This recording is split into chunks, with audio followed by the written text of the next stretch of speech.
اعوذ باللہ من الشیطان الرجیم پناہ مانگتا ہوں میں اللہ کی شیطان مردود سے۔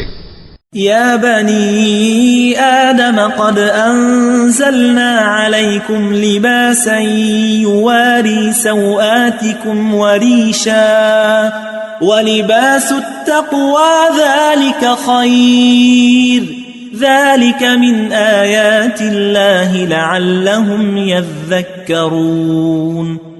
اے بنی آدم، ہم نے تم پر پوشاک اتاری کہ تمہاری شرم گاہوں کو چھپائے اور تمہارے بدن کو زینت دے، اور جو پرہیزگاری کا لباس ہے وہ سب سے اچھا ہے۔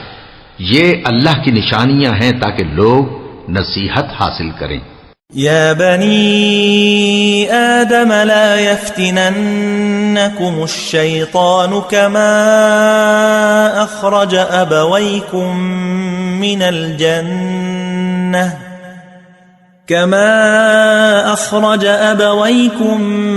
الجنة ينزع عنهما لباسهما ليريهما سوآتهما إنه يراكم هو وقبيله من حيث لا ترونهم إنا جعلنا الشياطين أولياء للذين لا يؤمنون۔ اے بنی آدم، دیکھنا کہیں شیطان تمہیں بہکا نہ دے، جس طرح تمہارے ماں باپ کو بہکا کر بہشت سے نکلوا دیا اور ان سے ان کے کپڑے اتروا دیے تاکہ ان کے ستر ان کو کھول کر دکھا دے۔ وہ اور اس کے بھائی بند تم کو ایسی جگہ سے دیکھتے رہتی ہیں جہاں سے تم ان کو نہیں دیکھ سکتے۔ ہم نے شیطانوں کو انہی لوگوں کا رفیق بنایا ہے جو ایمان نہیں رکھتے۔